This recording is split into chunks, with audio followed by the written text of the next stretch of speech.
அனைத்து மாணவர்களுக்கும் வணக்கம்.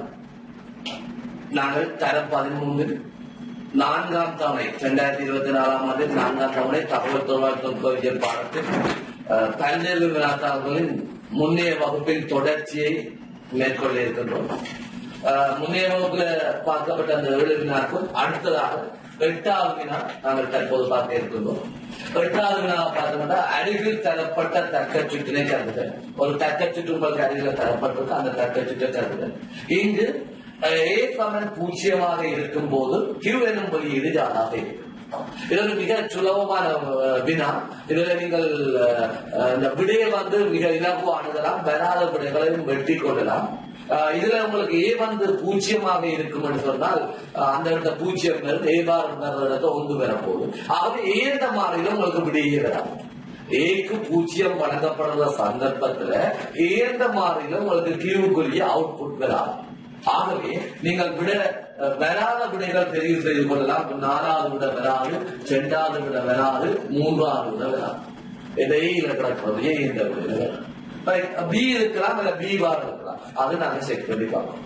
அப்ப மிகவும் அந்த வினாக்கு அண்மையில விடைக்குரிய இலக்கத்துக்கு அண்மையில வந்துடும். நாங்கள் கூட செய்து பார்த்துதான் செஞ்சு கொண்டு போவோம். தவறுதல் அதை மாறி உங்களுக்கு இந்த பிள்ளையான விடையை கொண்டு வந்ததுன்னா நீங்கள் அதை அவதானிக்கிறதுக்காண்டி தான் இப்ப நான் இந்த விளக்கம் வந்து சொல்லி அடுத்தது ஏக்கு 0 இருக்கும்போது அவரை இந்த படத்துல பாருங்க ஏக்கு 0 வழங்கப்பட்டால் A 0 0 வழங்கப்பட்டால் இந்த ஓர் கேட் பயன்படுத்தப்படுது. பியோட 0 ஓர் எடுக்கிறோம். பியோட 0 ஓர் எடுக்கிறோம். உங்களுக்கு தெரியும் A + 0 விதியில இருக்கு. A + 0 சொன்னா உங்களுக்கு A என்று அதை மிக இலகுவாக வச்சுக்கிறாங்க. பிக்கு 0 போட்டா 0 0 ஓர் எடுத்தா 0. பிக்கு 1 போட்டா 1 0 ஓர் எடுத்தா 1. பிக்கு என்ன பெறுமதி போகமோ அதே பெறுமதி தான் நாங்க வருது. ஆகவே இதுல உங்களுக்கு பி என்ற விடுதல் ஓர்கேட் இருக்கு. உங்களுக்கு பி என்பது மேல காட்டப்படுறது நொட்கேட். நொட்கேட்டுக்கு 0 உள்ளீடா வழங்கப்படுற சந்தர்ப்பத்துல வெளியீடா வரப்போறது பாத்தீங்கன்னு சொன்னா 9 வெளியீடா வரப்போறது. ஆகவே இப்ப அடுத்ததா இருக்கிறது நன்கேட். அந்த நன்கேட்டுக்கு வழங்கப்படுற உள்ளீடுகள் பி என் 1. ஆகவே நன்கேட்டுக்கு வரப்போற விட கியூக்குரிய வரப்போற விட B dot 1 bar B dot 1 பார். அப்ப பிக்கும் 1க்கும் அண்ட் எடுத்துட்டு பாருங்க. அப்ப இதை சுருக்கும்.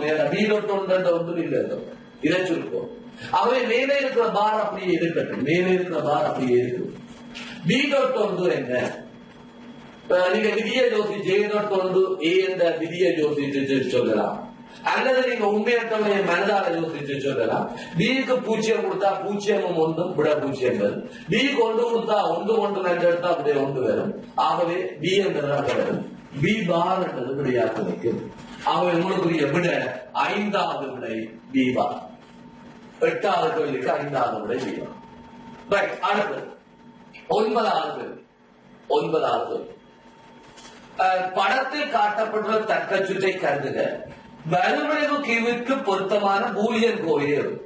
வலுவிளைவு பிக்கு பொருத்தமான பூலியன் கோவை. உள்ளீடு ஏபி கொடுக்கப்பட்டிருக்கு. வலுவிளைவு கியூ கிடக்கு. இதுக்கு பொருத்தமான பூலியன் கோவையை தெரிவு செய்யலாம். ஆனா இங்க தரப்பட்ட எல்லாம் சுருக்கப்பட்ட கோவை. ஏன்னா சுருக்கப்படாத பெரிய கோவை இருக்கு பாருங்க. அப்படியே எழுதி கொண்டு போட்டு அந்த கோவையை பார்த்து செக் பண்ணலாம். சரியா வந்து அவ சுருக்கப்பட்ட கோவைனா நாங்கள் இங்கேயே சுருக்கி கொண்டு போகலாம்னா சுருக்கி கொண்டு போகலாம். சொல்லுவோம். ஆகவே உங்களுக்கு முதலாவது ஏ வருது ஒரு நன்கேட்டை கொடுக்கிறோம். உள்ளிட 2 பிரிச்சு நன்கேட் கொடுக்கிறோம். இது நொட்கேட்டுக்கு ஈக்குவல் ஆகுது. ஆகவே ஏ போட்டவங்க ஏ பார் வரும்.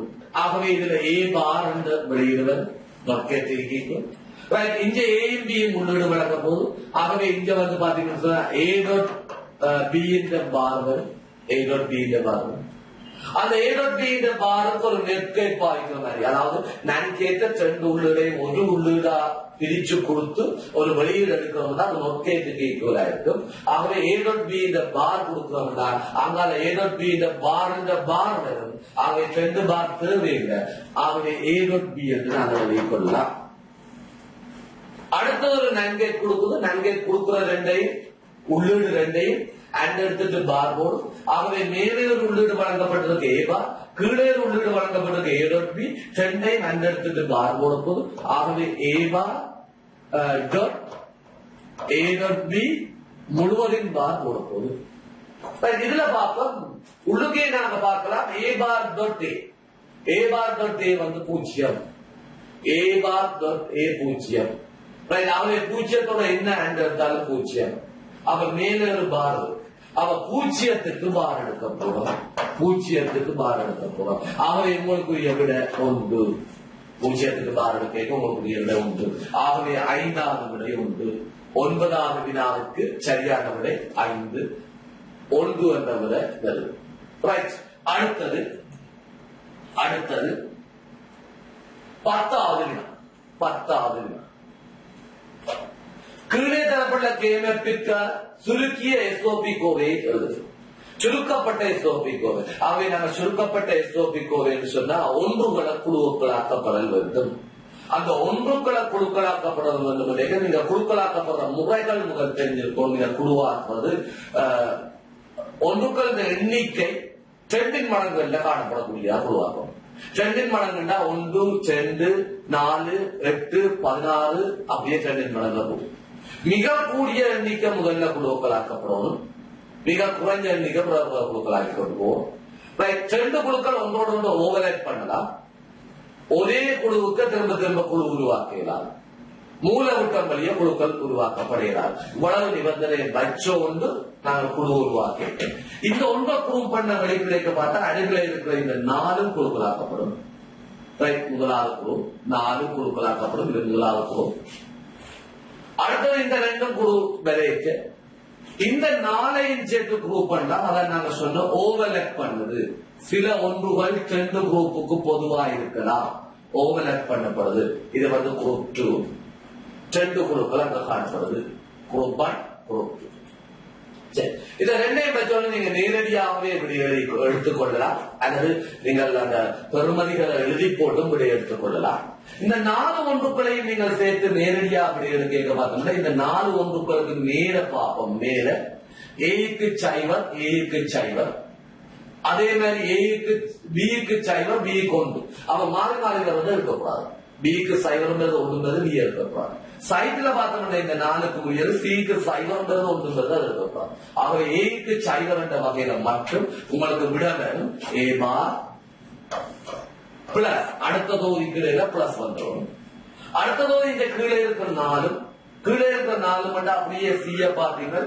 1ல இருக்காங்க சி மட்டும் மேல பார்ப்போம் இந்த 4ஐயும் சேர்த்து எல்லா இலக்கமும் மாறும் இந்த 4ஐயும் சேர்த்து பார்ப்போம் எல்லாம் மாறும் ஆகவே சி மட்டும் உங்களுடைய ஏ பார் சி விட 5வது விட ஏ பார் சி 5வது விட ரைட் அல்லது இந்த குழுக்களுக்குரிய பெறுமதிகளை நீங்க போட்டுட்டு அதுல இருந்தும் விடைகள் பெற்றுக் கொள்ளலாம் நாங்கள் அப்படி இருக்க செய்து பார்ப்போம் தெரிவு செய்யப்பட்ட முதலாவது குழு இது குரூப் 12 போகும் தெரிவு செய்யப்பட்ட 2வது குழு இது குரூப் 2 ரைட் குரூப் 2 குரூப் 1 எழுதிக் கொள்வன் ஏ பி சி 3 உள்ளது இந்த ஒன்றை கருதி கொண்டு பார்த்தோம்னா முதலாவது தெளிவாக ஏக்கும் சைவர் பிக்கும் சைவர் சிக்கும் சைவர் ஆகவே சைவர் சைவர் சைவர் அடுத்த ஒன்று கருதி கொண்டிருந்தவன் சொன்னா சைவர் 1 சைவர் அடுத்த ஒன்று சைவர் சைவர் 1 அடுத்த ஒன்று சைவர் 1 1 ரைட் ஆகவே நாங்க பார்ப்போம் பியில இந்த மாறி மாறி வருது அது வேண்டாம் சில மாறி மாறி வருது அது வேண்டாம் ஏல வந்து 0 மாறாம இருக்கு ஆகவே அவருக்கு வரக்கூடியது ஏவா அடுத்த குழுவை பார்ப்போம் குரூப் 2 அவ குரூப் 2 பார்க்கிறேன் ஏ பி சி குரூப் 2ல கீழே இருக்கிற 4 ஒன்று வருகிறது கீழே இருக்கிற 4 ஒன்றுல முதலாவது ஒன்றை பார்க்கிறேன் ஏக்கு சைவர் பிக்கு சைவர் சிக்கு 1 ஆகவே 0 0 1 இரண்டாவது ஒன்று பார்க்கிறோம் 0 1 1 அடுத்த ஒன்று பார்க்கிறோம் 1 1 1 அடுத்த ஒன்று பார்க்கிறோம் 1 0 ஆகவே ஏ மாறுது வேண்டாம் பி மாறுது அதுவும் வேண்டாம் சி வந்து 1ல மாற இல்ல சி என்று வரும் 2ஐயும் கூட்டி எழுதினோம் சொன்னார் ஏ பார் பிளஸ் சி விட வந்த 5வது நீங்க எவ்வாறு எடுத்துக்கொள்ளலாம். ரைட். அடுத்த வினா 11வது பணிசெயல் முறைமை ஒன்றின் முறைவழி கட்டுப்பாட்டு தொகுதி கொண்டிருக்கக்கூடியது எது அல்லது எவை? அமைப்பு கற்ற வினா மற்றும் எஸ்ஏ கேள்வி ரெண்டுலையும் இந்த பிசிபியை பற்றி அடிக்கடி வாரது. இந்த பிசிபி என்னதுக்கு பயன்படுத்த வேண்டாம்? முறைவழி கட்டுப்பாட்டு தொகுதி ஒரு தரவு கட்டமைப்பு, ஒவ்வொரு முறைவழிக்கும் உரிய தரவு கட்டமைப்பா இருக்கும். அந்த தரவு கட்டமைப்பு நாங்கள் ஒரு ப்ரோசஸ் இயங்கிக் கொண்டிருக்கிற ஒரு ப்ரோசஸ இடைநிறுத்தி வேறொரு ப்ரோசஸ நாங்கள் இயங்க ஆரம்பிக்கலாம். அந்த இடைநிறுத்தப்பட்ட ப்ரோசஸ் எந்த இடத்துல இருந்து இடைநிறுத்தப்பட்டதோ அதே இடத்துல இருந்து ஆரம்பிக்கிறதுக்கும் அதுக்கு தேவையான தரவுகளை நாங்கள் மீள பெற்றுக்கொள்ளணும். அதே இடத்துல இருந்து மீண்டும் ஆரம்பிக்கிறதுக்கு அதுக்கு தேவையான தரவை நாங்கள் பெற்றுக்கொள்ளணும். அந்த தரவுகளை சேமிச்சு வைக்கிறது தான் இந்த பிசிபி. பிசிபியில ஒரு ப்ரோசஸ் சம்பந்தமான பல தரவுகள் சேமிக்கப்பட்டதும் செய்திகள் சேமிக்கப்பட்டதும் process ID, input output information, உள்ளீடு வெளியீடு சம்பந்தமான விடயங்கள், கணித்தல்கள் சார்பான விடயங்கள், தற்போது பயன்படுத்தப்பட்ட பிரயோக மென்பொருட்கள் சார்பான விடயங்கள், தற்போது பயன்படுத்தப்பட்ட ரெஜிஸ்டர் சார்பான விடயங்கள், அதாவது உங்களோட பிரதான நினைவகங்கள் சார்பான விடயங்கள் என்று பலவாறான விடயங்கள் அதில் சேமிக்கப்பட்டிருக்கிறது. ஆகவே இங்க கேட்கப்பட்ட கேள்வி பணிசெயல் முறைமையின் ஒன்றின் முறைவழி கட்டுப்பாட்டு தொகுதி கொண்டிருக்கக்கூடியது எது அல்லது? முதலாவது செய்நிரல் எண்ணி. இந்த செய்நிரல் எண்ணி கொண்டிருக்கோம் என்ற அடுத்த செய்நிரல் என்ன என்றதை காட்டுறதுக்கு இந்த செய்நிரல் எண்ணி பயன்படுத்தி கொண்டிருக்கலாம். ஆகவே இந்த செய்நிரல் எண்ணியை கொண்டிருத்தல் வேண்டும். அடுத்தது முறைவழி நிலைமை. அந்த முறைவழி நிலை ஸ்டேட், அந்த முறைவழி என்ன நிலையில இருக்கு?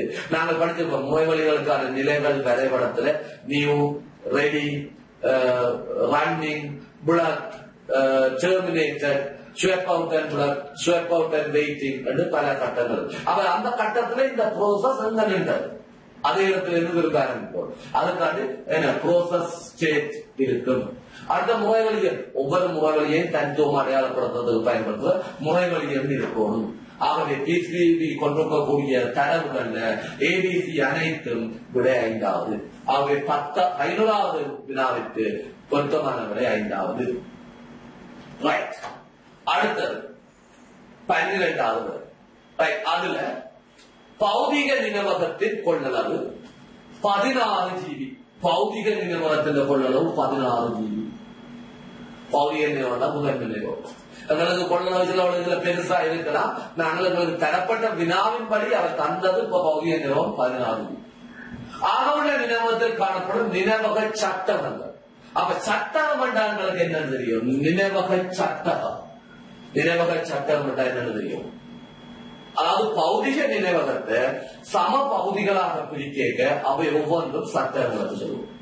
பௌதிக நினைவகத்தை நீங்க சம பகுதியா பிரிச்சா ஒவ்வொன்றும் சட்டம். இது ஒரு பௌதிக நினைவகம் என்று சொன்னால் அந்த நினைவக ஸ்பேஸ சம பகுதிகளாக பிரிக்கிறோம். அவை ஒவ்வொன்றும் சட்டகம் என்று சொல்லுவோம். சட்டகம் ஃப்ரேம் என்று சொல்லுவோம். ரைட். சட்டம் ஒன்றின் கொள்ளளவு 4 KB. ஆகவே அந்த உரிய சட்டத்தின் கொள்ளளவு 4 KB. மொத்த கொள்ளளவு 16 GB. சட்டத்தின் கொள்ளளவு 4 KB. அந்நினைவகத்தில் காணப்படக்கூடிய சட்டங்களின் எண்ணிக்கை யாது?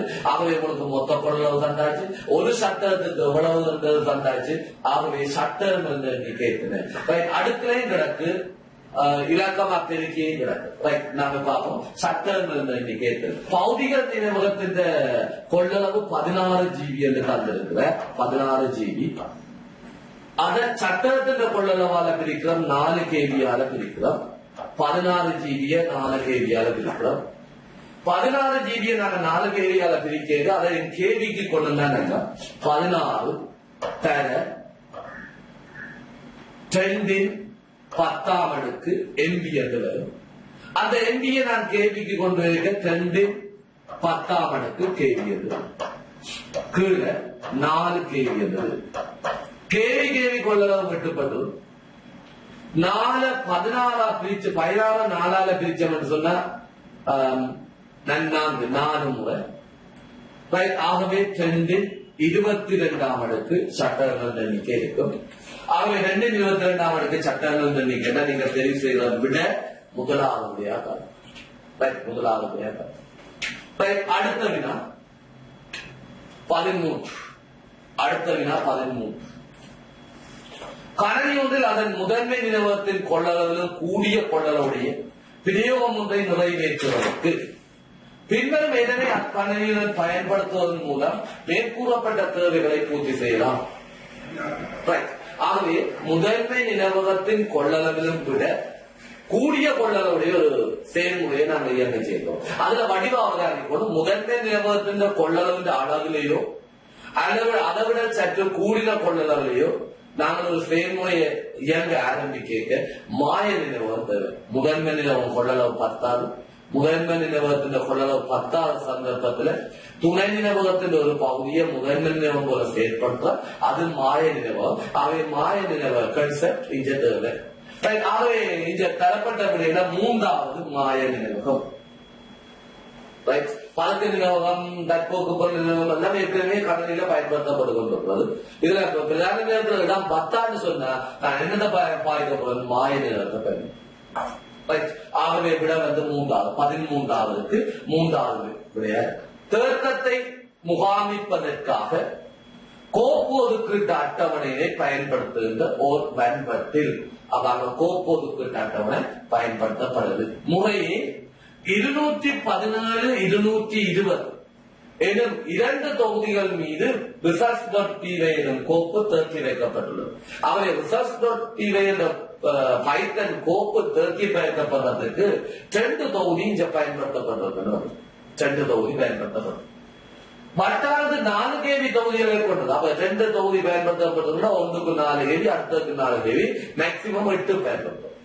8 KB பயன்படுத்த உட்துணிக்கலாக இன்டர்னல் உள்ளகத்துண்டாக்கம் காரணமாக அளவாக இருக்கக்கூடியது பின்வருகிறது. அப்ப உள்ளகத்துண்டாக்கம் எது காரணமா இருக்கலாம்.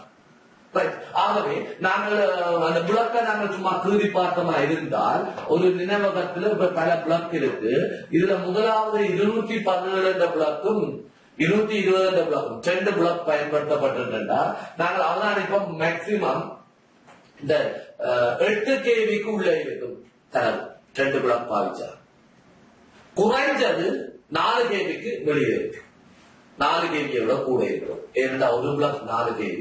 ஆகவே 2 பிளக் பயன்படுத்தி இருக்கோம். 4 KBயோட கூட கொள்ள உடையதா இருக்கணும், 8 KBயோட குறைஞ்ச கொள்ள உடையதா இருக்கணும். ஆகவே உள்ளகத்துண்டாக்கம் எந்த நினைவகத்துக்கு வரப்போகுதுன்னு சொன்னா 4 KBயோட கூடினதும் 8 KBயோட குறைஞ்சதுமாக இருக்கும். ஆகவே நாங்கள் விட 5வது தெரிவு செய்து கொள்ளலாம். 5 KB. 5வது தெரிவு செய்யலாம் 5 KB. அடுத்தது 15வது நினைவக முகாமைத்துவம் தொடர்பாக பின்வரும் கூற்றுக்களை கருது. நினைவக முகாமைத்துவம் மேற்கூறப்பட்டவற்றில் சரியான கூற்று எது அல்லது சரியான கூற்று அவனால் சரியான கூற்றை செயல்முறை ஒன்று நிறைவேற்றுவதற்கு தேவையான பிரதான நினைவகத்தை ஒதுக்குவது. நாங்கள் நினைவக முகாமைத்துவம் என்றாலே ஒரு முறைவழி நடைபெறுவதற்குரிய பிரதான நினைவகத்தை ஒதுக்குதலும் விடுவித்தலும் அந்த நினைவக முகாமைத்துவத்துக்கு வரும். ஆகவே அந்த முறைவழிக்கு தேவையான அந்த பிரதான நிலையத்தை ஒதுக்குதல் எங்க வரப்போது நினைவக முகாமைத்துக்கு வரப்போது அவசியம். ஒரு செயலானது நிறைவடைந்ததும் அதற்கான நினைவக இடத்தை மீள ஒதுக்கீடு செய்தல். ஒரு செயல் நிறைவு அடைஞ்சிச்சு, அவ அதுக்குரிய அந்த நினைவக இடவழியை நாம திரும்ப எடுப்போம். ஆகவே அது மீள ஒதுக்கீடு செய்தல் நினைவக முகாமைத்துவம். சரி, பிரதான நினைவகத்தில் எப்பகுதி பயன்படுத்தப்பட்டுள்ளது என்பது பற்றிய தகவல்களை வைத்திருத்தல். பிரதான நினைவகத்தில் எந்த பகுதி பயன்படுத்தப்பட்டிருக்கின்ற அந்த குறிப்பிட்ட தரவுகளை வைத்திருந்தால் அந்த பிரதான நினைவகத்தின் மிச்ச பகுதியை நாங்கள் பயன்படுத்தலாம். ஆகவே அதுவும் சரியானது. விட உங்களுக்கு ABC அனைத்தும் சரி. விட 5. ஆகவே 15வது கேள்வி உங்களுக்கு விட 5. அடுத்தது வலையமைப்பு சார்பா ஒரு கேள்வி கேட்கப்பட்டிருக்கு. பின்வரும் ஐபி முகவரிகளை கருது. 16வது வினாவில் பின்வரும் ஐபி முகவரிகள். ஐபி முகவரி சொல்லிட்டு நாங்க வளமையா பயன்படுத்துற இந்த ஐபி V6 V4 என்ற இந்த வெர்ஷன் தான் பயன்படுத்தும். V6 இந்த V4. இந்த V4 என்ற வெர்ஷனை பயன்படுத்த உங்களுக்கு 32 பிட்டுகளை கொண்டது. 8 பிட்டுகளாக 4 தொகுதிகளை கொண்டுள்ளோம். அந்த முதலாவது 8 பிட்டை மட்டும் பார்த்தோம்னு சொன்னா அங்க 0 தொடக்கம் 255 வரை இலக்கங்கள் காணப்படும். ஆகவே ஒரு செட்டுக்கு 0 தொடக்கம் 255 இலக்கம் பெறணும். அதுக்கு 4 செட் இருக்கும். அதான் செல்லுபடியான ஐக்கியம். முதலாவது ஏ செல்லுபடியான ஐக்கியம் சரி 4 தொகுதி இருக்கு. 4 0 தொடக்கம் 255 இருக்கு. பி பிள்ளையாண்டு 256 வந்திருக்கு. ஆகவே பிள்ளையாண்டு 4 செட் இருக்கு. சி 4 செட் இருக்கு. Right okay. ஆனா 256 வந்திருக்கு பிள்ளையாண்டு. டி 4 செட் இருக்கு. 255க்கும் 0க்கும் இடையில இருக்கு. சரி சரியானது. ஆகவே ஏயும் டியும் சரியானது. விடையினாதான் ஏயும் டியும் சரியானது. விடையினாதான். அடுத்தது 17வது கேள்வி. ஒரு வலையமைப்பில் 30 கணனிகளும் 2 வலையமைப்பு அச்சுப்பொறியும் அவைக்கும் ஐபி அட்ரஸ் கொடுத்து வலையமைப்போடு இணைக்கும். அவை மொத்தம் 32 உபகரணங்கள் அங்கே உபகரணம் எத்தனை 32 வலையமைப்பு அச்சுப்பொறிகளை இணைக்க வேண்டும் எனில் குறித்த வலையமைப்பிற்கு உகந்த துணை வலைமுகம். அவை இந்த குறித்த வலையமைப்புக்கு உகந்த துணை வலைமுகம். நாங்கள் எத்தனை கணனிகளை இணைக்கணும் அல்ல எத்தனை உபகரணங்களை இணைக்கணும் என்று பார்த்தோம்னு சொன்னா சாப்ட்வேர் மாஸ்டர் நாங்கள் தீர்மானித்துக் கொள்ளலாம். இங்க இணைக்க வேண்டியது 32 கணனி. 32 கணனி இணைக்க வேணும் என்று சொன்னா நாங்கள் 2 அடுக்குல 32 ஒதுக்கலாது. என்ன காரணம்னா 32 ஐபிஎஸ் ஒதுக்கினோம்னா முதலாவது வலையமைப்பு முகவரி கொடுக்கணும். கடைசி ஒலிபரப்பு முகவரி புரோட்காஸ்ட் கொடுக்கணும். ஆகவே 30 தான் மிஞ்சும். 30 ஐபிஎஸ் 32 உபகரணத்துக்கு காணும். அப்ப அடுத்தது பார்த்தோம்னு சொன்னா 64 ஒதுக்கணும் சொன்னா 2 ஐபிஎஸ் போச்சுன்னு சொன்னா 62 ஐபிஎஸ் அங்கே. ஆக 62 ஐபிஎஸ் வச்சவங்க இங்க கொடுக்கலாம். நினைத்தது நாங்க ஒதுக்க அப்படித்தான் பார்ப்போம். 62 ஐபிஎஸ் ஒதுக்கப்படும். 62 ஒதுக்க அப்ப 64 2 மடங்குல நாங்க பார்ப்போம். 64 2 எத்தனையாம் மடங்கு பார்ப்போம். 2 6ஆம் அடுக்கு 64. 2 6ஆம் அடுக்கு 64. 64 ஐபிஎஸ் ஒரு உபகரையில தேவைப்படும். சரி 2 6ஆம் அடுக்கு 64 பின்னுக்கு 6 சைபரை கொண்ட சப்டன் மாஸ்க் உங்களுக்கு வரும். உதாரணம் பார்த்தோம்னு சொன்னா 1 2 3 4 5 6 மிச்சம் 2 1 6 சைபரை கொண்ட சப்டன் மாஸ்க். அப்ப இங்க 8 1 1 2 3 4 5 6 7 8 எந்த மாற்றமும் இல்லை. அடுத்தது மட்டும் 1 2 3 4 5 6 7 8 அடுத்தது மட்டும் 1 2 3 4 5 6 7 8 இதான் சப்டன் மாஸ். இதை நாங்க 11 வழியில மாற்றோம். 8 1 255. அடுத்த 8 1 255. அடுத்த 8 1 255. அடுத்தது 6 சைபரும் சென்றும்.